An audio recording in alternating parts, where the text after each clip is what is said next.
Right, on today's Breaking Views, French actor Gérard Depardieu finds heaven in Putin's Russia.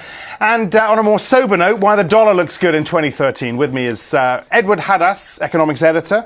Let's start on this rather more light-hearted Depardieu story. And Putin's serious, isn't he? He's given him Russian citizenship. Depardieu was apparently drunk. I mean, well, he's frequently drunk. When he suggested that he would be, you said it, Edward.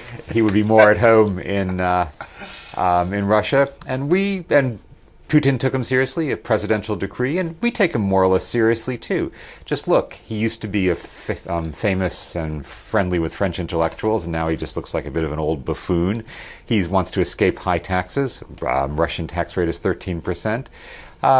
Lots of great big mansions for oligarchs in Russia. He could fit right in.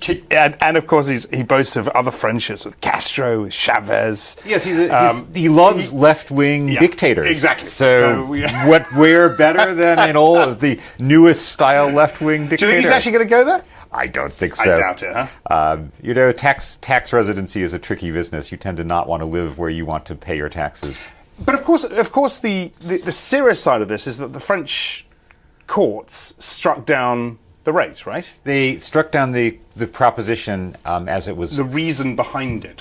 Yes, it was, well, actually the way it was written, because it was written individually, and actually French courts the French tax law works on a household basis. The government says it's going to reintroduce it, but the latest little rumors seem to be that maybe that they will not go all the way to 75%. And Pierre Briançon, who wrote this piece, had a piece, I believe, yesterday saying, look, Hollande should take this opportunity, this window of opportunity, to say, you know what, actually, I'm not going to go ahead with this. Maybe 75% was a little high. Yeah. Maybe a little humble pie would be good. It could happen, but whether Depardieu would take the hint and stay in France, I don't know. All right. Let's look at your dollar piece. This is Ian Campbell.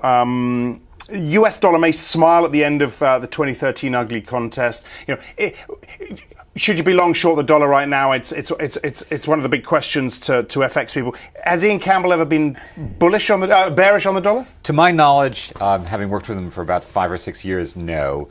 And his case now is not actually to be bullish, perhaps in a way he's less bullish than usual, because he's saying second half of the year will be the dollar half.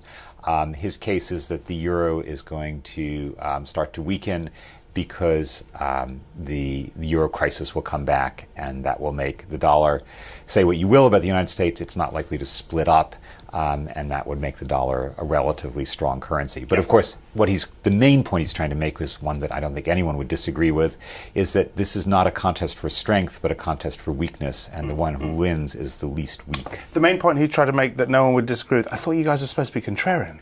We try to be contrarian as often as possible.